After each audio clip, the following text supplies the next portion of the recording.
उप्स concept है ना, पहले कभी कोई प्रोग्रामिंग लैंग्वेज में पढ़ेंगे आपने उप्स के कंसेप्ट है ना, सेम प्लस प्लस और जावा में। सी प्लस प्लस और जावा, ठीक है, हाँ थोड़ा बहुत जावा सिमिलर, पाइथन के अंदर पढ़े नहीं, पाइथन के अंदर नहीं पढ़े अभी। तो रिलेटेड टू पाइथन है थोड़ा सा, कोई दिक्कत नहीं है, बाकी वही जैसे इनहेरिटेंस होता है ना, इसके अलावा क्लास बनती है, ऑब्जेक्ट बनता है उसका, फिर उसके बाद कंस्ट्रक्टर्स होते हैं उसके अंदर इनबिल्ट, यस। है ना, तो वो सब चीज़ों को डिस्कस करना है अपने को। तो शुरुआत से अपन देख लेते हैं पहले तो कि क्लास क्या होती है, ऑब्जेक्ट क्या होती है, एक बार ऑल ओवर ओवरव्यू देख लेते हैं। देखिए क्लास क्या होती है, basically class is like a blueprint, blueprint मतलब मैपिंग होती है ना, जैसे अगर अपन बात करें जैसे आप कोई रियल लाइफ की अगर बात करें तो रियल लाइफ के अंदर जब भी अपन कोई एक इमेजिनेशन करते हैं, जब कोई घर बनाया जाता है यानी हाउस बनाया जाता है, तो सबसे पहले उसका क्या बनाते हैं, अपन एक मैप बनाते हैं, एक स्ट्रक्चर बनाते हैं, ठीक है, और उस मैप के बनने के बाद में फिर अपन क्या करते हैं, उस मैप से फिर एक रियल हाउस बनाते हैं, ठीक है। तो वो जो मैप होता है हमारा, वो मैप क्या होता है, एक तरह का ब्लूप्रिंट है, मैप की एक क्लास है कोई वो अपने लिए। और जो ऑब्जेक्ट है, वो ऑब्जेक्ट क्या होता है, object is a real thing, है ना। ये जो एक हाउस बनेगा आपका, अगर सपोज दैट मैंने आपको बोला कि आपको 50 हाउसेस बनाने सेम, तो आपको सबसे पहले तो मैं उसका एक मैप निकाल के दूंगा कि आपका हाउस का जो रूम है उसका साइज क्या होगा, किचन कहाँ पर होगा, हॉल का साइज क्या होगा, ठीक है, पार्किंग कितनी बड़ी होगी, गैलरी कितनी के लिए कितना स्पेस छोड़ना है अपने को। तो वो सब चीजें जो है वो आपको मैं पहले से एक मैप के अंदर डिफाइन करके दूंगा।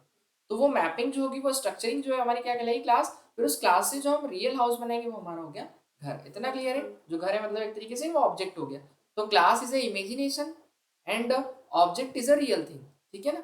जैसे हम क्या है कि हम दिमाग में बहुत सारी चीजें सोचते फैन हैं, थोड़ा सा बढ़ा दीजिएगा। और बस। ठीक है, तो क्लास जो है वो क्या है कि इमेजिनेशन है। देखिए हम दिमाग में चीजें सोचते हैं, लेकिन वो क्या है क्लास एक, लेकिन जब तक वो एक्चुअल नहीं होती हमारे साथ में तो वो ऑब्जेक्ट होगी हमारी, जब एक्चुअल होगा तो वो क्या होगा हमारे लिए ऑब्जेक्ट होगा। जैसे अपन एक एग्जांपल देखते हैं क्लास एंड ऑब्जेक्ट का। तो पहली बात तो क्लास के अंदर दो चीजें मिलेगी अपने को। पहला क्या मिलेगा, वेरिएबल, वेरिएबल यानी जिसके अंदर हमारा क्या होगा, डेटा होगा। और दूसरा एक होंगे इसके अंदर हमारे फंक्शन, फंक्शन को अपन बेसिकली क्या बोलते हैं इसके अंदर, मेथड बोलते हैं, क्या बोलते हैं अपन, मेथड। तो वेरिएबल यानी डेटा होगा और दूसरा क्या होंगे, मेथड होंगे। बस क्लास के अंदर ये दो ही चीजें मिलेगी अपने को, ठीक है। पहला तो क्या होगा वेरिएबल और दूसरा होगा इसके अंदर क्या, मेथड, ये दो चीजें मिलेगी अपने को, ठीक है। और इसी पे अपने को पूरा वर्क करना है। अब बात आती है कि क्लास की जरूरत क्यों पड़ी, ठीक है ना। तो क्लास देखिए क्यों बनाई जाती है, अगर हमको सेम टास्क परफॉर्म करना है, मतलब सेम टाइप का टास्क परफॉर्म करना है, जैसे मैंने बोला ना कि अगर हमको अगर 50 हाउसेस बनाने एक जैसे, तो आपको उसका एक ब्लूप्रिंट अलग से बनाना पड़ेगा, मैप बनाना पड़ेगा। तो जो ब्लूप्रिंट है हमारा, मैप जो है वो अपन इस क्लास के थ्रू बनाएंगे, ठीक है। और फिर इस क्लास के अपन जितने भी ऑब्जेक्ट्स बनाएंगे, क्योंकि कोई भी अगर ऑब्जेक्ट होता है तो उस ऑब्जेक्ट के अंदर वो सारी प्रॉपर्टीज होती है जो उस क्लास के अंदर होती है, ठीक है ना। तो क्लास के अंदर की जितनी भी चीजें होंगी वो किसके अंदर मिल जाएगी अपने को, एक ऑब्जेक्ट के अंदर। और क्लास तो एक ही बनेगी, लेकिन क्लास के ऑब्जेक्ट हम कई सारे बना सकते हैं, ठीक है ना। जैसे एक मैप से अपन कई सारे हाउसेस बना सकते हैं, वैसे ही यहाँ पर हम क्लास तो एक बनाएंगे लेकिन ऑब्जेक्ट उसके कई सारे लेंगे। हमारे पास हो सकता है कि दो या फिर दो से ज्यादा क्लासेस भी हों, ठीक है ना। तो क्लासेस हमारे पास या तो एक भी हो सकती है या फिर एक से ज्यादा भी हो सकती है, लेकिन एक क्लास के एक से ज्यादा ऑब्जेक्ट हो सकते हैं, ये चीज पहले क्लियर होनी चाहिए। अब आगे अपन डिस्कशन करें उससे पहले अपन आ जाते हैं, नोट्स मिल गए थे वो कल वाले, यस। चलिए ये भी मैं शेयर कर ही दूंगा। तो क्लास क्या है, a class is a design और a blueprint used to create object, object को क्रिएट करने के लिए पहले आपको क्लास बनानी पड़ती है। इट इज डिफाइंड प्रॉपर्टीज, जिसके अंदर प्रॉपर्टी वही मैंने कहा ना वेरिएबल, है ना, जिसके अंदर डेटा अपन लेते हो, मेथड, मेथड मतलब अपने function that describe what an object will have and do, यानी ऑब्जेक्ट के अंदर क्या होगा और क्या करना होगा अपने को, ठीक है ना। यानी हैव मतलब कि डेटा अपने का, और डू मतलब कि फंक्शनलिटी जो है, फंक्शनलिटी से अपन कोई भी काम परफॉर्म करवा सकते हैं। तो उसके लिए फिर अपने को फंक्शन बनाने पड़ेंगे, क्योंकि अगर सपोज दैट अगर मैं यहाँ पर कोई वेरिएबल के अंदर डेटा डाल दिया, अब उस डेटा को एक्सेस कैसे करूंगा मैं, तो एक्सेस करने के लिए अपने को एक फंक्शन बनाना पड़ेगा, या उस वेरिएबल पर अगर मुझे कुछ काम करवाना है तो फिर उसके लिए फंक्शन लगेगा। जैसे अपन जावास्क्रिप्ट के अंदर कैसे अभी नॉर्मली जब कोई बटन बनाते तो बटन काम नहीं करता था, जब बटन के अंदर अपन फंक्शन लगाते थे कि ऑन क्लिक पे ये वाला फंक्शन एग्जीक्यूट होना है, तब जाके वो एग्जीक्यूट होता था, कोई भी टास्क परफॉर्म होता था। सेम वैसे ही डेटा तो होगा हमारे पास, बस डेटा को यूज करने के लिए अपने को क्या बनाना पड़ेगा, फंक्शन बनाना पड़ेगा, ठीक है ना। बात आती है कि ऑब्जेक्ट क्या है, क्लास तो चलिए ठीक है मैप हुआ, तो क्लास क्या है, एक इंस्टेंस, रियल इंस्टेंस, ठीक है, real instance of a class, ये बोल सकते हैं एक तरह की रियल थिंग, है ना। जैसे रियल वर्ल्ड के अंदर जितनी भी चीजें, सारी चीजें क्या है, एक ऑब्जेक्ट है। जैसे mobile is object, laptop is object, mouse is object, सभी चीजें क्या है, अपन खुद एक ऑब्जेक्ट है। आ रहा समझ में? तो ये सब चीजें क्या है, एक ऑब्जेक्ट है जो एक रियल थिंग होगी। देखिए तो क्लास क्या है, बेसिकली एक डिजाइन है ओनली, एक सिंपल वर्ड में अगर कहा जाए, है ना। और ऑब्जेक्ट क्या है कि real thing made from the design, ठीक है ना। जैसे जब कोई कार अगर प्रोड्यूस होती है, तो कार जब बनाया जाता है, तो कार को बनाने के लिए पहले उसकी स्ट्रक्चरिंग की जाएगी कि कार का कलर क्या होगा, इसका मॉडल क्या होगा, ब्रांड क्या होगा, हेडलाइट किस तरीके की लगेगी, कांच कौन से लगेंगे उसके अंदर, है ना। तो ये सारी चीज़, इंजन क्या होगा, कितने सीसी का होगा, ये सब चीज़ें पहले मैपिंग होती है। ऐसा थोड़ी कि कार बनाना तो सीधे फैक्ट्री में जाके अपन कार बनाना स्टार्ट कर देंगे, नहीं। पहले की स्ट्रक्चरिंग की जाएगी कि उसमें डिजाइनिंग क्या क्या होगी, किस तरीके के फीचर्स होंगे, फिर उसके बाद हम कार बनाना स्टार्ट करेंगे, ठीक है। तो वो पहले स्ट्रक्चरिंग जो, वो तो क्लास होगी, और दूसरा उससे जो फिर कार प्रोड्यूस होगी, तो उस रियल थिंग, मतलब एक मैप के थ्रू अपन कितनी सारी रियल थिंग्स बना सकते हैं, कितनी सारी कार बना सकते हैं, तो वो हो गया हमारा ऑब्जेक्ट, ठीक है ना। अब बात करते हैं अपन क्लास एंड ऑब्जेक्ट की, तो बनाते कैसे, चलिए उसको समझ लेते हैं पहले तो अपन। देखिए तो क्लास बनाने के लिए सबसे पहले तो अपने कीवर्ड यूज करना है, किस नाम से, क्लास नाम से, ठीक है। और फिर अपने को देना अपनी क्लास का नेम, तो एक नाम अपन क्या दे दें, इवन और कॉल आपने गलत किया ना। और पहली बात तो इंडेंट एरर है, ये स्पेस दिया ना, इसको हटा दीजिए बस। 4 स्पेस का डिस्टेंस छोड़ के लिखना रहता है ना अपने को, और ये अंदर की साइड आ गया, इसको बाहर कॉल करिए, वो क्या उसके अंदर आ गया। 4 स्पेस वाला कहाँ है? 4 स्पेस वाला ऊपर वाले में आएगा, इसको इधर इसका आके यहाँ पर एक एक स्पेस दिख रहा है मुझे, यहाँ 4 स्पेस दीजिए, 1 2 3 4, जैसे मेरा कैसे लीनियर रहता है ना, ये 4 स्पेस का डिस्टेंस छूटता है, ऐसा लीजिए, ठीक है। तो देखिए एक क्लास बाकी आ जाएगा फिर। तो क्लास क्या है अपनी, क्लास अपन किस नाम से बनाएंगे, चलिए अभी नॉर्मल सी क्लास बनाते हैं, स्टूडेंट नाम से,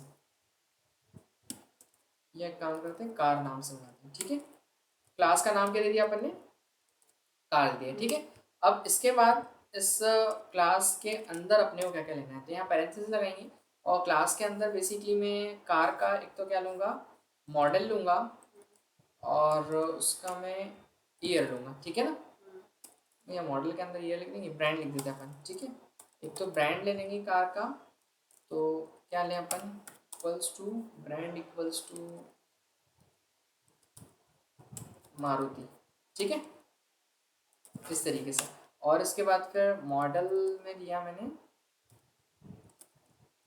सुजुकी कर दिया, ठीक है, इस टाइप से ये अपन ने कर दिया।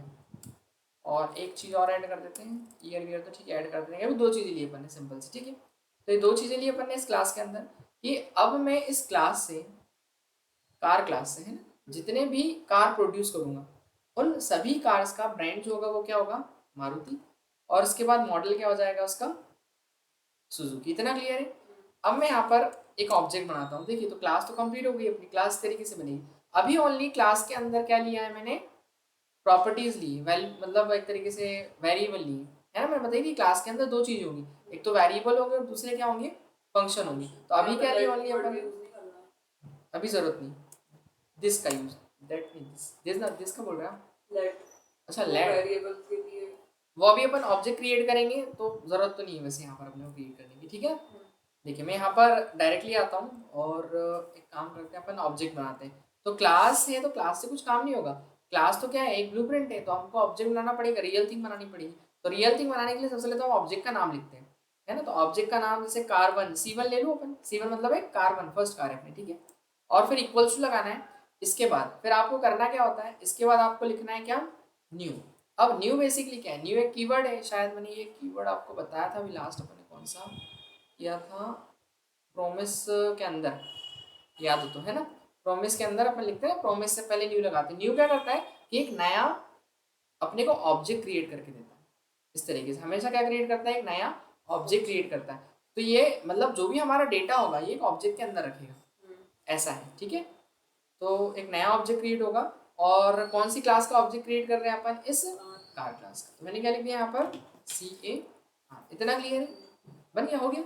हाँ बाकी वो जो घर से बना के लिए जो दिए हुए ना क्वेश्चन, तो कार क्लास का अपन ने बनाया, ठीक है। अब इसके बाद क्या करेंगे, पैरेंथेसिस लगा देंगे, चलिए हो गया अपना काम। अब अपन क्या करेंगे, इस कार1 मतलब जो फर्स्ट कार है अपनी, इस कार1 का मुझे क्या प्रिंट कराना है, ब्रांड और मॉडल। अब जो C1 मेरा जो ऑब्जेक्ट बना है वो है कौन सी क्लास का, कार क्लास का, तो इसका जो ब्रांड और मॉडल होगा वो क्या होगा, मारुति और सुजुकी। तो अगर मुझे देखना है मैं एक बार काम करता हूँ, C1 के थ्रू एक्सेस करता हूँ मैं किसको, इसके ब्रांड को, C1 ब्रांड, और उसको बेसिकली प्रिंट कराना पड़ेगा। तो प्रिंट करने के लिए क्या लिखना पड़ेगा अपने को, CL काम नहीं कर रहा अपना console.log, ठीक है, इस तरीके से लिख दिया मैंने, ठीक है। तो पहले तो ब्रांड प्रिंट करवा लें और कॉमा लगा के उसी के आगे काम करते हैं। चलो पहले ब्रांड प्रिंट करवाते हैं, इसको रन करते हैं अपन। तो देखिए क्या आ रहा है, मारुति, और इसके बाद फिर मैंने क्या किया, यहाँ पर अगेन कॉमा लगा देते हैं अपन, और फिर C1 का अपन क्या प्रिंट करवा देते हैं, मॉडल, और प्रिंट कराया अपन ने तो वो भी उसी के आगे प्रिंट हो जाएगा।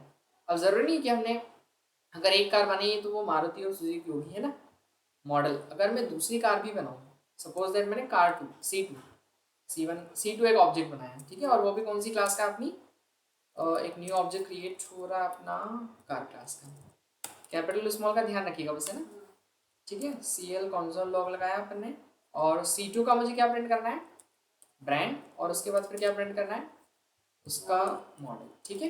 ये दोनों चीज़ें अपन प्रिंट करवा देंगे, बस हो गया अपना काम, रन कर लेते हैं। और देखिए सेम चीज़ होगी। अब पता कि चलिए कौन सा कार वन है कौन सा कार टू है, तो उसके लिए फिर आप स्ट्रिंग लगा दीजिए, ठीक है। यहाँ के लिख देंगे आप कार वन, और ये कार वन की वैल्यूज हो गई, और उसके बाद यहाँ पर अपन लिख देंगे क्या, कार टू, ठीक है। बस हो गया अपना काम, तो इससे और ज़्यादा बेटर हो जाएगा। तो देखा हमने कि किया क्या, ये देखिए, ठीक है। कार वन का भी मॉडल और ईयर वही है, ईयर नहीं, मॉडल और ब्रांड, है ना, जो कार टू का है। अब एक बात आती है कि ठीक, ये तो हम समझ गए कि क्लास के ऑब्जेक्ट्स हमने बनाए तो क्लास की सारी चीज़ें उन ऑब्जेक्ट को मिली, ठीक है। अब पहली बात तो ये चीज़ें अगर मुझे प्रिंट यही कराना हो तो फिर अपने को क्या करना पड़ेगा, एक फंक्शन बनाना पड़ेगा। क्या बनाना पड़ेगा, फंक्शन। वैसे फंक्शन बनाने के लिए अपन कौन सा कीवर्ड यूज़ करते हैं जेएस के अंदर, फंक्शन कीवर्ड, है ना। लेकिन जब भी क्लास के अंदर अगर अपन फंक्शन बनाते तो वहाँ फंक्शन कीवर्ड यूज़ नहीं करते अपन, ठीक है ना। जैसे अभी लेट यूज़ किया क्या अपन ने, नहीं। वैसे ही अपन फंक्शन जब बनाएंगे तो फंक्शन कीवर्ड यूज़ नहीं किया जाता है, ठीक है। देखिए कैसे, सेम थिंग, वही कॉपी कर ले अपन ऊपर से, तो उसको अपन ने कॉपी कर लिया, चलिए, ठीक है। अब मुझे क्या करना है, फंक्शन बनाना है, तो मैं बिना फंक्शन कीवर्ड यूज़ नहीं करना अपने को। फंक्शन कीवर्ड अगर यूज़ करेंगे तो एरर दे देगा। सीधा हमको क्या करना होता है, फंक्शन का नाम लिखना होता है। तो फंक्शन का नाम अपन एक काम करते हैं, शो डिटेल, शो या शो इन्फो नाम से बना लेते हैं, ठीक है, शो इन्फो, जो कि इन्फॉर्मेशन देगा अपने को, ठीक है। ये अपन ने बनाया। अब शो इन्फो फंक्शन करेगा क्या, ब्रांड और मॉडल प्रिंट कराएगा, ठीक है। तो अपन यहाँ पर console.log, और ज़्यादा बेटर है अपन अगर यूज़ करें, और सबसे पहले मुझे क्या प्रिंट करना है, ब्रांड, और फिर डॉलर लगाएंगे, और डॉलर के अंदर फिर कर्ली ब्रैकेट्स के अंदर क्या लिखेंगे, ब्रांड, ठीक है। ब्रांड प्रिंट कराना, फिर कॉमा, इसके बाद फिर अपन ये पढ़ा था ना अपन ने, याद है, बैकटेक, है ना, जो अपने को बार बार कॉमा वगैरह बीच बीच से लगाना नहीं पड़ेगा उसके लिए। और एक चीज़ अपन क्या प्रिंट करा लेंगे, मॉडल, ठीक है, और उसके बाद फिर dollar, again bracket, curly bracket, और प्रिंट क्या कराना है अपने को, मॉडल, ठीक है। लेकिन अब एक बात आएगी इसमें कि अगर सपोज आप कार का ऑब्जेक्ट बना रहे हैं, इसमें कोई डाउट तो नहीं है ना। अब जैसे अगर आप कार का क्या बना रहे हैं, ऑब्जेक्ट बना रहे हैं, तो मैंने C1 ऑब्जेक्ट बनाया, तो ये पहचानेगा कैसे कि कौन से ऑब्जेक्ट का आप प्रिंट करा रहे हो। देखो, तो यहाँ पर लिया अपन ने C1 डॉट, कौन सी क्लास का, ये मेरी कार क्लास का, ठीक है। कार क्लास का एक ऑब्जेक्ट बना, लेकिन आगे क्या लिखना पड़ेगा आपको, ये लिखना पड़ेगा, ठीक है। अब ये ऑब्जेक्ट बन गया अपना। अब मैं C1 के थ्रू कॉल करता हूँ कौन से फंक्शन को, इस शो इन्फो फंक्शन को, ठीक है। तो मैं यहाँ गया, मैंने कॉल किया शो इन्फो फंक्शन, ठीक है। अब C1 बेसिकली क्या है, एक ऑब्जेक्ट है, ठीक है। और कोई भी अगर ऑब्जेक्ट होता है तो उस ऑब्जेक्ट के अंदर क्या होते हैं, वो क्लास की सारी चीज़ें अवेलेबल होती है, मतलब ये भी उसके अंदर ब्रांड नाम का, मारुति नाम का, ठीक है। बट हम यहाँ पर एक्सेस करेंगे तो यहाँ पर आपको एक्सेस कैसे होगा कि ये C1 के लिए करना है अपने को, C1 का ब्रांड और क्या करना है, मॉडल प्रिंट करना है। तो इसको एक्सेस करने के लिए अगर आपने, अच्छा पाइथन नहीं पढ़ा ना, नहीं, पाइथन मतलब पढ़ा है मैंने, डबल ओ नहीं पढ़ा, अच्छा, कॉलेज में मतलब उसमें एक सेल्फ नाम का कीवर्ड हो, ध्यान हो तो सेल्फ कीवर्ड सेल्फ जो कि करंट ऑब्जेक्ट के रेफरेंस को बताता है। डबल ओपी का कंसेप्ट है कि ध्यान में वो नहीं पढ़ा था ठीक है। मैंने पाइथन का मतलब बेसिक्स कोई पढ़ा इशू है नहीं, मैंने नो इशू। देखिए उसके अंदर क्या होता है कि करंट ऑब्जेक्ट का रेफरेंस कि हम C1 ऑब्जेक्ट के, ठीक है, ब्रांड और मॉडल को अगर प्रिंट करवाना चाह रहे हो तो शो इन्फो से होगा, पर यहाँ पर आपको ब्रांड के आगे फिर एक कीवर्ड यूज करना होगा, कौन सा, दिस कीवर्ड। दिस मतलब क्या है, दिस बेसिकली इस करंट ऑब्जेक्ट का रेफरेंस है कि ये वाले ऑब्जेक्ट के थ्रू हम ब्रांड और क्या प्रिंट कर रहे हैं, मॉडल प्रिंट करवाना चाह रहे हैं। ये करंट ऑब्जेक्ट का क्या दिया अपन ने, क्योंकि हमारे पास एक ऑब्जेक्ट थोड़ी होंगे, एक से ज़्यादा ऑब्जेक्ट होंगे, तो कौन से वाले ऑब्जेक्ट की बात हो रही है, तो उसके लिए अपन यहाँ पर एक दिस कीवर्ड यूज करते हैं। ठीक है, अब इसके बाद मैं रन करूँ, देखिए ब्रांड क्या है, नहीं लगाते थे दिस अगर नहीं लगाओगे, ठीक है, हटा देते हैं अपन। ठीक है, तो देखो अब यहाँ पर एरर दिया उसने, और एरर क्या है, brand is not defined, brand को डिफाइन नहीं किया अपन ने, है ना, उस ऑब्जेक्ट, क्योंकि वो ऑब्जेक्ट से कनेक्ट नहीं हो पा रहा ना, है ना, तो ऑब्जेक्ट से आपको मतलब बताना पड़ेगा कि कौन से ऑब्जेक्ट की बात हो रही है। तो दिस मतलब एक तरीके से वो C1 है अभी के लिए, फिर आगे जाएंगे तो C2, है ना, दिस मतलब वो रेफरेंस है कि किस ऑब्जेक्ट के थ्रू अपन कॉल कर रहे हैं, उस ऑब्जेक्ट का रेफरेंस है, ऐसा है, आ रहा समझ में। तो वो उसको कनेक्ट करने के लिए बेसिकली, है ना, ऑब्जेक्ट को कनेक्ट करने के लिए, दो ऑब्जेक्ट है हम्म, एक ही क्लास के हाँ। आप दिस यूज कर रहे हो तो क्या होगा, हाँ तो वो तो चेंज हो जाता है ना रेफरेंस, जैसे अपन ने C2 अभी आगे बनाया, तो फिर वो कौन से वाला ऑब्जेक्ट को रेफर करेगा।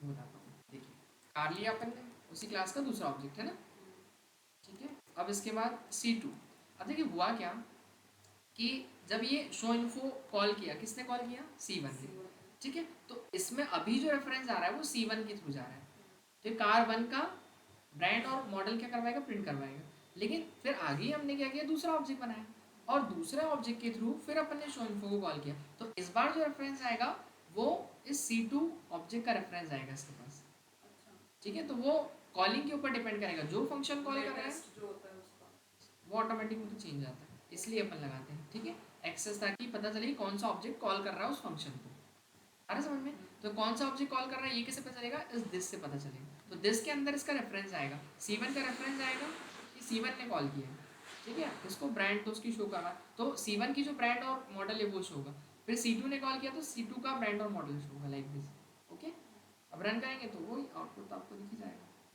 दोनों क्या होंगे एक जैसे, क्लियर हुआ। अब बात आती है इसके अंदर, ये तो हो गई क्लास अपनी, ठीक है, कौन सा एग्जाम्पल है, देखिए इसमें एग्जांपल दे रखा है, ये वाला आप ट्राई कर सकते हैं। एक क्लास बनी है क्या, स्टूडेंट नाम से, और क्लास का नाम दिया है, क्लास का नाम नहीं, उसमें प्रॉपर्टीज ली और मेथड, दो चीज़ें बताई थी मैंने, एक तो प्रॉपर्टी होती है यानी वेरिएबल जिसको अपन बोलते हैं, तो प्रॉपर्टी, और दूसरा मेथड। तो प्रॉपर्टी के अंदर अपन एक नेम वेरिएबल लिया और एक कोर्स लिया, तो स्टूडेंट का नेम डाला गया और उसका कोर्स डाला गया, ठीक है। फिर उसको शो करवाने के लिए हमने एक शो डिटेल नाम का फंक्शन बनाया यानी मेथड बनाया, और वो क्या करेगा, नेम शो करवाएगा, तो दिस कीवर्ड लगाना है ना अपने को, ध्यान है ना, करंट ऑब्जेक्ट के रेफरेंस के लिए, तो नेम और उसके बाद उसका कोर्स हमने क्या करवा दिया, प्रिंट करवा दिया। तो जैसे हमने एक S1 मतलब एक स्टूडेंट 1 एक ऑब्जेक्ट बनाया है ना, आई थिंक अपन ने यहाँ पर लेट मिस किया है, हाँ, तो यहाँ हमेशा आप लेट लगा लीजिए, क्योंकि ऑब्जेक्ट जब क्रिएट होगा ना तो आपको क्रिएशन के टाइम में लेट लगाना है, हालांकि एरर तो कुछ नहीं आती, बट फर्स्ट अपने को प्रायोरिटी अगर सिस्टमेटिक वे में अपन कर रहे हैं तब आपको यहाँ पर लेट लगाना, ऊपर नहीं लगाना क्लास के अंदर बस, ठीक है, ऑब्जेक्ट क्रिएशन के टाइम में, ठीक है, ये हो गया अपना।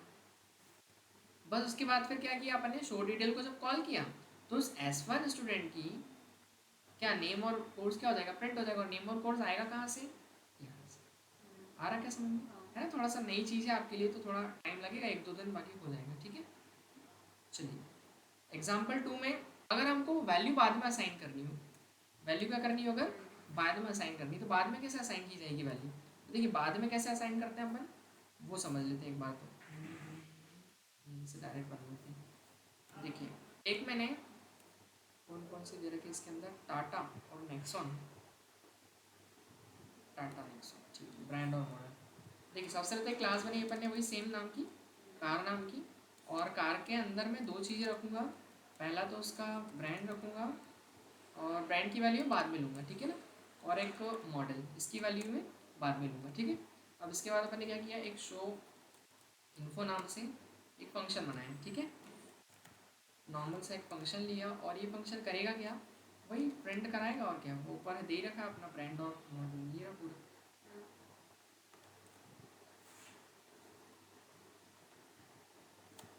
ठीक है, ये प्रिंट करवा देगा। अब मैंने क्या किया, लेट पहला एक ऑब्जेक्ट बनाया अपन ने C1, ठीक है। C1 ऑब्जेक्ट जो है वो मेरी कौन सी क्लास का है, कार क्लास का, CAR, इस कैपिटल में लिखा था ना, ठीक है। अब इसके बाद अब हम करते हैं, हमको वैल्यू डालनी है किसमें, इस ब्रांड के अंदर। तो देखिए लिखेंगे कैसे, ये जो कार्बन ऑब्जेक्ट है उस कार्बन ऑब्जेक्ट के ब्रांड के अंदर, अगर ध्यान हो तो शुरुआत में मैंने यहाँ पर सबसे ऊपर बिना फंक्शन की प्रिंट कराया था ना, ये रहा, ये देखिए C1 डॉट ब्रांड, कि C1 के ब्रांड को हम प्रिंट करा रहे थे क्योंकि वहाँ वैल्यू दी थी। अब उल्टा कर रहे हैं उसका, ठीक है, कि C1 के ब्रांड में हम मारुति को असाइन कर रहे हैं, लाइक इस तरीके से, तो भी उल्टा है। तो C1 के ब्रांड के अंदर यानी कार्बन के ब्रांड को हम रखना चाह रहे हैं क्या, ब्रांड है टाटा, और मॉडल जो है तो C1 के मॉडल है ना, हम क्या रखना चाह रहे हैं मॉडल इसका, नेक्सॉन है ना, इस तरीके से, ठीक है। अब अगर मैं शो डिटेल करवाऊँ C1, ठीक है, तो C1 के थ्रू जब मैं शो इन्फो था ना कॉल करूँगा तो क्या हो जाएगा,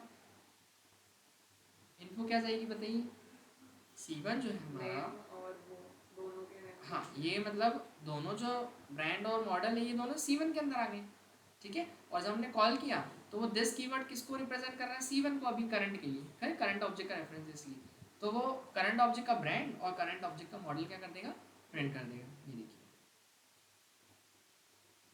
दिख रहा है, ब्रांड टाटा है, मॉडल क्या नेक्सॉन। लेकिन अब मुझे क्या करना है, दूसरा कार 2 बनाना है, लेकिन इसमें ब्रांड और मॉडल क्या होगा, अलग होगा। तो लेट अपन न्यू एक ऑब्जेक्ट क्रिएट करते हैं क्लास का, कार क्लास का, ठीक है। अब इसके बाद में C2, ये दूसरी कार है मेरी, और इसका मैं ब्रांड क्या रखना चाहता हूँ, टाटा ही, कौन सी आती है मुझे बता भी नहीं, महिंद्रा, महिंद्रा कौन सी आती है, महिंद्रा तो अलग हो गई, टाटा नेक्सॉन, टाटा की ब्रांड तो टाटा ही रहेगा, लेकिन C2 डॉट ये काम करते हैं ना, छोड़ो टाटा का रखें, मारुति ले लेते हैं अपन, या उसको क्या बोलते हैं brand, Maruti Suzuki, desire, desire तो उसका मॉडल हो गया, ब्रांड क्या हो जाएगा, मारुति, ठीक है। अब इसके बाद फिर उसके बाद उसका मॉडल लिया अपन ने, मॉडल हो गया सुजुकी, ठीक है। इस तरीके से कर लेते हैं, ठीक है। सुजुकी ने डिज़ायर हो जाएगा ना मॉडल, तो डिज़ायर, डिज़ायर, ठीक है। तो मारुति का है डिज़ायर। तो अब मैं एक बार फिर प्रिंट करवाता हूँ C2। अब देखिए C2 लिया, C2 के थ्रू हमने शो इन्फो क्या किया, कॉल किया। अब जो मेरी इन्फो है, अब वो C2 कॉल कर रहा है शो इन्फो को, ये कॉल हुआ तो C2 का रेफरेंस आएगा, और C2 के अंदर बेसिकली ब्रांड क्या, मारुति, और मॉडल क्या, डिज़ायर, तो वो ये वाली डिटेल शो करेगा। हो गया। तो क्लास तो हमने एक ही बार बनाई, और उस क्लास के अंदर जो प्रॉपर्टीज़ है वो हमने क्या कर दी, चेंज कर दी। आ रहा कैसे समझ में, ठीक है। तो एक, क्योंकि देखिए हम हाउसेस तो बनाएंगे एक मैप से, लेकिन रहने वाले जो लोग होंगे उसके अंदर वो क्या होंगे, अलग अलग होंगे, है ना। हर घर में एक अलग व्यक्ति मिलेगा अपने को, सेम तो हो नहीं सकते, डुप्लीकेट तो होंगे नहीं अपने, ठीक है। ऐसे ही है, तो समझ में आया क्या। तो क्लास क्यों बनी अपन ने, कि अपना बार बार टाइम बचे, कि आपको बार बार जैसे इस तरीके से शो इन्फो नहीं लिखना पड़े, क्योंकि इसके लिए फिर अलग से अगर इसको अगर प्रोसीजरल प्रोग्रामिंग से आप करोगे, नॉर्मल प्रोग्रामिंग से करोगे, जो अभी तक अपन जेएस में कोड लिख रहे थे, तो बार बार क्या करना पड़ता अपने को, बार बार पहले तो इसके अंदर वैल्यू डालो, फिर लिखो, फिर प्रिंट कराओ, फिर लिखो, फिर वापस से इसको प्रिंट कराओ, फिर वापस से डिटेल दो, फिर प्रिंट कराओ। आ रहा क्या समझ में। और हर बार आपको एक नया वेरिएबल बनाना पड़ता है, हर बार क्या करना पड़ता है, ये ब्रांड और मॉडल का एक बार, क्योंकि आप सेम नाम का वेरिएबल ले नहीं सकते जेएस में, लेट करके आप ब्रांड लोगे और फिर आगे अगर ब्रांड लोगे तो वो क्या दे देगा आपको, एरर देगा। तो ब्रांड 1, ब्रांड 2, ब्रांड 3, ऐसे। अब मान लो अगर अपन 1000 गाड़ियाँ बना रहे हैं तो हम क्या 1000 वेरिएबल डिक्लेयर करेंगे, नहीं। तो फिर उस केस में क्लास का ऑब्जेक्ट काम आएगा, क्लियर हुआ क्या, ताकि आपको हर बार एक नया वेरिएबल ना क्रिएट करना पड़े, और उसी वेरिएबल के अंदर वैल्यू चेंज हो जाए, बस आपको ऑब्जेक्ट चेंज करना है, ठीक है। तो ये हुआ अपना क्लास एंड ऑब्जेक्ट कंसेप्ट, तो ठीक है, समझ में आ गया अपने को।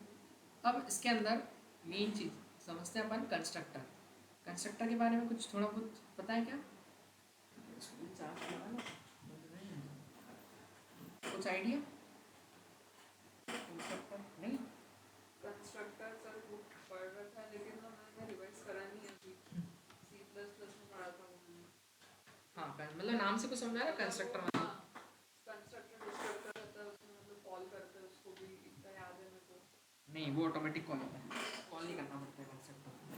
कंस्ट्रक्टर एक तरीके से फंक्शन ही है, कुछ नहीं है। जैसे अभी अपन ने फंक्शन बनाया शो इन्फो नाम से, ठीक है। अभी शो इन्फो नाम का फंक्शन है पर इसको हमको कॉल करना पड़ रहा है। आई मैं कॉल नहीं करूँगा यहाँ से इसको, तो पहली बात तो वो एग्जीक्यूट ही नहीं होगा, क्योंकि हमने अभी तक ये पढ़ा कि कोई भी फंक्शन होता है तो उसको कॉल करना पड़ता है। जब तक आप कॉल नहीं करेंगे वो फंक्शन एग्जीक्यूट नहीं होता है, ठीक है।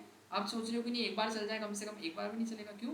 बिकॉज फंक्शन की डेफिनेशन यही होती है कि अगर फंक्शन आपने बनाया है तो उसको कॉल भी करना पड़ेगा। बट कंस्ट्रक्टर एक फंक्शन ही है, लेकिन उसको कॉल करने की जरूरत नहीं पड़ती, वो ऑटोमेटिकली कॉल होता है। इसलिए कंस्ट्रक्टर को कहा जाता है constructor is a special function, special method बोल सकते हैं, स्पेशल फंक्शन बोल सकते हैं। स्पेशल के रीज़न क्या है? क्योंकि उसको कॉल ही नहीं करना पड़ेगा, वो ऑटोमेटिक कॉल हो जाएगा। अब बात आएगी कि कॉल कब होगा, तो देखिए कॉल कब होता है कोई भी कंस्ट्रक्टर, कंस्ट्रक्टर कॉल होता है whenever object is create of its class, जब भी उसकी क्लास का ऑब्जेक्ट क्रिएट होगा। आपने C1 ऑब्जेक्ट बनाया अभी, तब कंस्ट्रक्टर कॉल होगा, तो मतलब जो भी मैसेज होगा कंस्ट्रक्टर के अंदर वो प्रिंट हो जाएगा। आ रहा समझ में? दूसरा, आपने C2 ऑब्जेक्ट बनाया, फिर से कंस्ट्रक्टर कॉल होगा, मतलब जब जब भी आपका ऑब्जेक्ट क्रिएट होगा, एक नया ऑब्जेक्ट क्रिएट होगा, तब तब क्या होगा? कंस्ट्रक्टर कॉल हो जाएगा। तो इसमें कंस्ट्रक्टर को कॉल करने की जरूरत नहीं पड़ती, वो ऑटोमेटिकली कॉल हो जाएगा। फर्स्ट सेकंड ईयर में पढ़ा था C++। हाँ उसमें भी है ना, सब में ही सेम ही कंस्ट्रक्टर, बस ये कि लिखने का तरीका बदल जाता है और कुछ नहीं। देखिए तो काम तो वही रहता है, बार बार ऑटोमेटिक कॉल होगा। अब देखिए क्या है कि अपन, ठीक है पहले तो समझ लेते हैं। अब कंस्ट्रक्टर इज स्पेशल मेथड, मैंने बताया कि स्पेशल मेथड एक मेथड मतलब भी फंक्शन ही है ना, स्पेशल फंक्शन है इन अ क्लास, जो कि क्लास के अंदर होता है। ऐसे क्लास के बाहर हम कंस्ट्रक्टर को डिफाइन नहीं कर सकते, ओनली क्लास के अंदर ही होगा। आप सोचिए कि नॉर्मल प्रोग्राम के अंदर जो अभी तक हम जेएस के अंदर कर रहे थे, उसमें भी हमें कंस्ट्रक्टर बनाना पॉसिबल नहीं है, ठीक है। ओनली क्लास के अंदर ही कंस्ट्रक्टर होगा, और एक क्लास के अंदर केवल एक ही कंस्ट्रक्टर होगा, एक से ज़्यादा नहीं ले सकते अपन। आप सोचिए कि हम दो कंस्ट्रक्टर बना दें, क्यों नहीं ले सकते? क्योंकि जो कंस्ट्रक्टर का नाम होता है वो कंस्ट्रक्टर का नाम खुद ही कंस्ट्रक्टर ही होगा। कंस्ट्रक्टर का नाम को अलग से नाम देने की जरूरत है। आप सोचिए कि मैं कंस्ट्रक्टर का नाम ये रख दूँ वो रख दूँ, जैसे अभी शो इन्फो नाम से बनाया, हम चाहे तो शो डिटेल के नाम से एक फंक्शन बना देंगे, वो नॉर्मल फंक्शन है। हाँ एक क्लास के अंदर एक, दूसरी क्लास के अंदर फिर दूसरा आप ले सकते हैं। तो एक क्लास के अंदर कितना कंस्ट्रक्टर होगा? केवल एक ही कंस्ट्रक्टर होगा, एक से ज़्यादा नहीं ले सकते अपन, ठीक है। That is automatically called when an object of that class is create. उसी क्लास का जब ऑब्जेक्ट बनाओगे आप हमेशा, तब तब क्या होगा? कंस्ट्रक्टर आपका कॉल हो जाएगा। It is used to initialize that object properties, set values. और बेसिकली काम किस लिए आता है कि आपको अगर मोस्टली काम जो आता है वो वैल्यू को सेट करने के लिए आता है, मतलब जो हम वेरिएबल्स बनाते हैं ना उनमें वैल्यूज डालने के लिए, यानी जो प्रॉपर्टीज होती है उनके अंदर वैल्यू असाइन करना है अपने को, तो वहाँ पर ज़्यादा हेल्पफुल होता है। और ज़्यादातर मैसेज वगैरह भी अगर दिखाना है कि आप चाह रहे हो कि जब भी कोई मेरा ऑब्जेक्ट क्रिएट हो तो ऑटोमेटिक कंस्ट्रक्टर कॉल हो जाए, खैर ऐसा समझ नहीं आएगा, वो भी समझाना पड़ेगा। तो देखिए कंस्ट्रक्टर बनाते कैसे, उसका सिंटैक्स समझ लेते हैं। तो क्लास कीवर्ड, क्लास का नाम, और उसके बाद फिर आपको कंस्ट्रक्टर बनाना है तो इस तरीके से कंस्ट्रक्टर ही लिखना पड़ेगा, ठीक है। और फिर अब फंक्शन है तो पैरेंथेसिस तो लगानी ही पड़ेंगे अपने को, और फिर इसके बाद ब्रैकेट लगाएंगे, और फिर जो भी आपको कोड लिखना है वो कोड लिख सकते हैं, बस काम खत्म। तो एक काम करते हैं, ठीक है, ये मैसेज अपन कॉपी कर लेते हैं ना, अपने काम आएगा। चलिए तो क्लास बनाई अपन ने, और क्लास का नाम अपन क्या रखते हैं, कुछ दिया है क्या? स्टूडेंट नाम से, चलो ठीक है, अपन भी रखते हैं क्लास का नाम क्या रख दिया अपन ने? स्टूडेंट, ठीक है। एक क्लास बनी और क्लास के अंदर अपन एक कंस्ट्रक्टर बना रहे हैं, तो पहले तो कंस्ट्रक्टर फंक्शन यूज़ करने, एक फंक्शन है ना, इनबिल्ट फंक्शन है, ठीक है, और पैरेंथेसिस लगाएंगे फंक्शन है। तो अब मैं चाह रहा हूँ जब भी कंस्ट्रक्टर कॉल हो तो एक मैसेज आना चाहिए, क्या आना चाहिए? Adding new student in class, कि क्लास के अंदर कोई नया स्टूडेंट क्या हुआ है? ऐड हुआ है। क्योंकि हम जब भी ऑब्जेक्ट बनाएंगे तो ऑब्जेक्ट बेसिकली अपन स्टूडेंट की जैसे मान लेते हैं कि इन्फॉर्मेशन सेव करवाने के लिए बनाएंगे। आप पहला स्टूडेंट है S1 है, तो S1 के अंदर उसका नेम और जो भी अपने को डिटेल शो करवानी, उसका नेम और कोर्स हो गया जैसे, ठीक है। तो जब भी अपन हर एक ऑब्जेक्ट बनाएंगे तो जब जब ऑब्जेक्ट बनेगा तो ये ऑटोमेटिक क्या हो जाएगा? कॉल हो जाएगा, adding new student in class. तो मैं काम करता हूँ यहाँ पर, एक देखिए ऑब्जेक्ट बनाया है, देखना अभी मैंने क्या किया, एक स्टूडेंट 1 S1 नाम से मतलब एक ऑब्जेक्ट है मेरा, ठीक है। और फिर इसके अंदर अपन ने ऑब्जेक्ट जो क्रिएट किया वो कौन सी क्लास का है मेरी, इस स्टूडेंट क्लास का है, ठीक है। अब देखिए क्या हुआ कि जब मैंने ऑब्जेक्ट क्रिएट किया, जैसे ही ऑब्जेक्ट क्रिएट किया तो कंस्ट्रक्टर क्या हुआ, कॉल हुआ। कॉल हुआ तो ये मैसेज आएगा।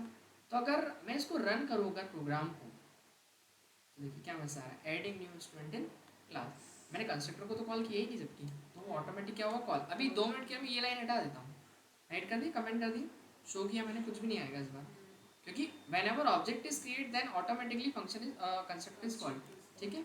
ऑटोमेटिक कॉल होगा, होता है वो कब, जब आप ऑब्जेक्ट क्रिएट करोगे, ठीक है। मैंने अगर दूसरा स्टूडेंट बनाया S2, ठीक है, S2 बनाया और S2 is my second object, then again run. So देखिए फिर से कॉल हुआ, जितने भी ऑब्जेक्ट क्रिएट होंगे हर एक ऑब्जेक्ट के लिए कॉल होगा क्या आपका कंस्ट्रक्टर। अब सपोज दैट मैं थोड़ा सा इसमें आगे चलता हूँ और मैं चाह रहा हूँ कि मुझे हर एक स्टूडेंट का क्या, एक तो नेम मुझे सेव करवाना है, एक नेम, और नेम अपन एक जैसा ले नहीं सकते, क्यों, तो अपन नेम अलग लेंगे, नेम और एक क्या लेंगे उसका, या ठीक है अभी फिलहाल के लिए नेम लेते हैं अपन, नेम और कोर्स ले लेते हैं, 2 चीज़ें लेते हैं, ठीक है। नेम और क्या ले लिया अपन ने, कोर्स ले लिया, ठीक है। अब डिटेल कैसे लेंगे, यानी S1 के नेम में हम नेम लिख देते हैं, जैसे स्मृति, स्मृति कैसे लिखते हैं, ठीक है। फिर इसके बाद S1 स्टूडेंट के कोर्स को हम लिख देते हैं जीस, ठीक है, जावास्क्रिप्ट। फिर जो S2 स्टूडेंट है उस S2 स्टूडेंट का नेम अपन लिख देते हैं क्या, सुमित, ठीक है। और फिर इसके बाद अपन उसका भी कोर्स, कोर्स क्या करेंगे, HTML कर देते हैं, ठीक है ना। अब देखिए क्या है कि मुझे बार बार प्रिंट लगाना पड़ेगा, S1 के थ्रू भी प्रिंट करवाएंगे अपन, S1 मतलब console डॉट लगा के ऐसा CL, और फिर उसके बाद किसको प्रिंट कराना है अपने को, पहले तो प्रिंट कराना मुझे सपोज दैट उसके कोर्स को, तो मुझे क्या लिखना पड़ेगा, S1 डॉट नेम और S1 डॉट कोर्स, ऐसे लिखना पड़ेगा। पर ऐसे बार बार अगर क्या 100 ऑब्जेक्ट होगा तो 100 ऑब्जेक्ट के लिए ऐसे लिखूंगा नहीं, तो एक काम करते हैं ना अपन यहाँ पर चलते एक फंक्शन बना देते हैं, है ना, क्या नाम से, शो इन्फो नाम से, ठीक है बस। और ये फंक्शन क्या करेगा, ओनली शो करेगा। तो अपन यहाँ पर आते हैं और पहले तो क्या प्रिंट करवा दें अपन, नेम है ना स्टूडेंट का, नेम, और नेम की वैल्यू कहाँ से आएगी, कहाँ गया, डॉलर कर्ली ब्रैकेट्स, और फिर लगाना पड़ेगा दिस, क्योंकि कौन सा वाला ऑब्जेक्ट से प्रिंट हो रहा है, ठीक है। तो दिस डॉट नेम एंड फिर उसके बाद कॉमा एंड अगेन क्या लेना आपने को, क्लास ना, अरे यार ये क्यों लगा दिया मैंने, वेबटेक लगाना था,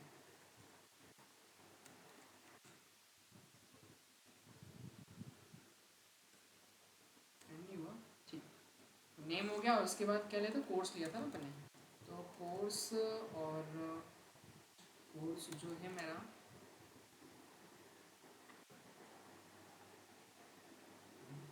डॉलर, इसके बाद दिस डॉट, ठीक है ना। तो अब हर बार नहीं करना पड़ेगा, बस आपको कॉल ही करना है। तो आप S1 के थ्रू कॉल कर दीजिए, किसको, अपना शो इन्फो को, है ना, ठीक है। और फिर अपन S2 के थ्रू भी कॉल कर देते हैं, किसको, शो इन्फो को, दोनों को कॉल किया। एक बार चेक कर लेते हैं, तो देखिए नेम क्या आ रहा है, स्मृति, और कोर्स जे से, और फिर सुमित, और लेकिन देखिए ये कंस्ट्रक्टर 2 बार कॉल हुआ, दिख रहा है, हाँ 2 बार ऑब्जेक्ट क्रिएट हुआ, लेकिन ये ऐसा, एक मैं चाह रहा हूँ कि उसके नीचे दिखना चाहिए ना, जैसे यहाँ पर दिखा रहा 2 पहले दिखा रहा, तो मैं चाह रहा हूँ कि जब भी नया स्टूडेंट ऐड हो तो उसके साथ ही दिखना चाहिए, तो फिर क्या करना पड़ेगा, थोड़ा चेंज, कौन सा कॉल, S2 बनने के पहले S1 को शो इन्फो को कॉल करना, S2 बनने के पहले, हाँ हाँ 1 मिनट कहाँ, ये है ना, हाँ यहाँ पर अपन इसको पहले ये कर दें, इसको इधर कर देते हैं और इसको, ठीक है हो गया। तो देखिए क्या हुआ, पहले तो ये कॉल हुआ एक बार, वो कंस्ट्रक्टर कॉल हो गया, है ना, तो उससे वो मैसेज आ जाएगा, उसके बाद वैल्यू चलेगी और फिर वैल्यू पर शो करवाएगी, फिर उसके बाद वापस कंस्ट्रक्टर कॉल होगा। तो इस बार पहले वैसे शो हो गई फर्स्ट वाली की, इसमें देखिए डिटेल शो होने के बाद में फिर वो वापस कंस्ट्रक्टर कॉल हुआ, एक न्यू ऑब्जेक्ट क्रिएट हुआ, बस क्या फिर वैल्यू गई और उसको शो करना है, ठीक है ना। तो adding new student in class, तो वो ऑटोमेटिक कॉल होगा, आपको ऐसा नहीं कि बार बार कॉल करना पड़ेगा। जब भी नया ऑब्जेक्ट क्रिएट होगा तो ऑटोमेटिक कॉल हो जाएगा। नहीं तो अभी अगर नॉर्मल मैसेज होता तो उसको बार बार कॉल करना पड़ता है, कि ऐसा अगर कोई मैसेज दिखाना है अपने को तो फिर बार बार आपको कॉल करो, तो वो सही नहीं है। बार बार अगर एक ही चीज़ बार बार करनी है तो आप कंस्ट्रक्टर बना लीजिए, ठीक है। सर मैं जाऊँ? अच्छा ऐसा, हाँ, ठीक है आप अगर रिकॉर्डिंग कर रहे हो तो 10 o'clock तो कर लीजिए, मैं देख लूँगी। ठीक है ठीक है। तो मतलब कोर्स थोड़ा बहुत स्पीड अप हो जाएगा। हाँ हाँ वो तो हो ही वो, जाएगा इस मंथ में। तो ये कब तक खत्म होगा ये, मतलब month पूरा ये वाला मंथ तो हो जाएगा, मतलब 3-4 दिन लगभग वाला मान के चलो एडवांस? पूरा हो जाएगा। और उसके बाद फिर रिएक्ट, उसके बाद फिर एक चालू तो होगा। ये आप ही पढ़ाएं? तो बस के अंदर एक चेंजेस करना है कि जब भी हम क्रिएट करेंगे एक ऑब्जेक्ट तो हर टाइम में अपने को लेट लगाना है, ठीक है। चलिए आगे डिस्कशन कर लेते हैं अपन किसके बारे में। कंस्ट्रक्टर तो हो गया, एग्जाम्पल दे रखा है इसके अंदर एक, और फिर इसके बाद हाँ एक पैरामीटराइज कंस्ट्रक्टर का एग्जांपल देखते हैं अपन, है ना। तो पैरामीटराइज कंस्ट्रक्टर क्या होता है कि हमको पैरामीटर पास करने पड़ते हैं। डिफॉल्ट कंस्ट्रक्टर में तो क्या हुआ कि हमने एक फंक्शन क्रिएट किया, मतलब एक कंस्ट्रक्टर क्रिएट किया, और वो कंस्ट्रक्टर क्या होता है ऑटोमेटिक कॉल हो जाता है। बट अगर मुझे आर्ग्यूमेंट्स देना है कंस्ट्रक्टर के अंदर तो फिर हम कैसे करेंगे। चलिए तो आर्ग्यूमेंट्स देने के लिए हम एक कंस्ट्रक्टर बना लेते हैं पहले तो मैं यहाँ पर एक क्लास बनाता हूँ कंस्ट्रक्टर विथ पैरामीटर, है ना। तो लिख देते हैं अपन कंस्ट्रक्टर विद पैरामीटर, ठीक है। कंस्ट्रक्टर विद पैरामीटर, तो इसमें अपन आएंगे सबसे पहले तो क्लास बनाई अपन ने, और इस क्लास के अंदर अपन क्लास का नाम देते हैं क्या, वो स्टूडेंट वाला ही लेते हैं एग्जाम्पल पर, ठीक है स्टूडेंट। तो मैंने यहाँ पर लिखा स्टूडेंट, एंड इसके बाद फिर अपन लेंगे एक कंस्ट्रक्टर बनाते हैं। तो कंस्ट्रक्टर, और बेसिकली मुझे इसमें पैरामीटर देना है तो मैं 2 पैरामीटर लूँगा। एक मैं लेता हूँ इस नाम से, एक तो मैं स्टूडेंट का नेम लूँगा और दूसरा मैं उसकी एज लूँगा। तो मैंने ये 2 बना दिए, ठीक है। इसके बाद अब मैं यहाँ पर जो नेम हमारा आएगा उस नेम को हम क्या करेंगे, इसके अंदर डेटा आएगा नेम के अंदर, तो नेम को हम उस ऑब्जेक्ट के अंदर सेव करवाएंगे ना। तो ऑब्जेक्ट मतलब दिस लिखना पड़ेगा, करंट ऑब्जेक्ट का रेफरेंस की जिस भी ऑब्जेक्ट में, तो उस ऑब्जेक्ट के नेम वेरिएबल में वो नेम की वैल्यू चली जाए, ठीक है। कि जो भी मेरा नेम होगा वो नेम किस में चले जाएगा, दिस नेम मतलब जो भी ऑब्जेक्ट होगा उसके नेम में, ठीक है। फिर इसके बाद अपन क्या करेंगे, this age and equals to और वैल्यू एज, तो वो जो एज की वैल्यू है वो किस में चली जाएगी, उस ऑब्जेक्ट की एज में चली जाएगी, ठीक है। अब मैं दोनों को शो करवाने के लिए यहाँ पर मैं जाऊँगा शो इन्फो नाम से एक फंक्शन बनाते हैं अपन, ठीक है।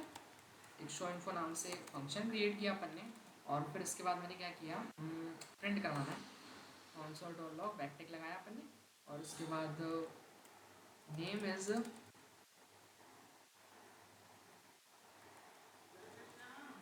नेम, और फिर उसके बाद अपन नेम की तो दिस डॉट नेम, ठीक है।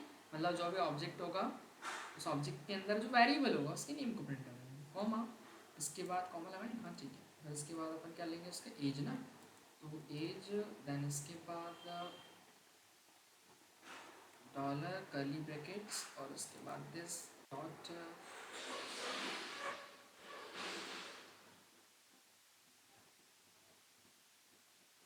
एज, ठीक है। ये दोनों को हम प्रिंट करवा देंगे।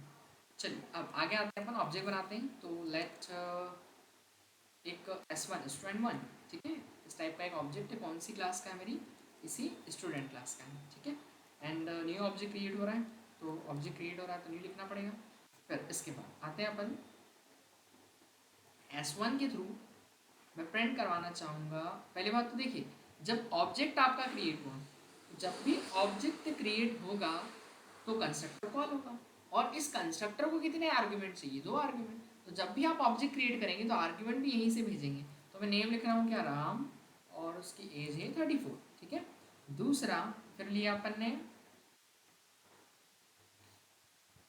एक और ऑब्जेक्ट बनाते हैं, लेट S2, और फिर से जैसे ही ऑब्जेक्ट क्रिएट हुआ तो फिर कॉल हुआ कौन, कंस्ट्रक्टर। अब कंस्ट्रक्टर कॉल हुआ तो कंस्ट्रक्टर को फिर वैल्यू देनी पड़ेगी। यहाँ पर लिख दिया मैंने मोहित और एज 12, ठीक है। अब इसके बाद प्रिंट करवाना है तो फिर S1 के थ्रू भी हम शो इन्फो कॉल कराएंगे। तो S1 dot show info, S2 dot show info, दोनों की इन्फॉर्मेशन एक बार रन करते हैं। आउटपुट क्या है अपना, यानी कि नेम भी आ गया और एज भी आ गया दोनों का। तो अगर आपको कंस्ट्रक्टर बनते समय आर्ग्यूमेंट पास करना है तो वो हम किस में पास करेंगे, अगर ऑब्जेक्ट बनते समय हमको पास करना है वेरिएबल्स की वैल्यू तो वो उसके लिए हम यूज़ करेंगे कौन से कंस्ट्रक्टर का, पैरामीटराइज कंस्ट्रक्टर है ना। तो कंस्ट्रक्टर विद पैरामीटर कि हम जब भी कंस्ट्रक्टर कॉल हो हम चाहेंगे कंस्ट्रक्टर कॉल हो जैसे ही उसको कुछ पैरामीटर मिल जाए, वैल्यूज मिल जाए, तो फिर वो आर्ग्यूमेंट आपको यहाँ पास कर देंगे और वो एज अ पैरामीटर वहाँ पर चली जाएगी और उसको वैल्यू मिल जाएगी।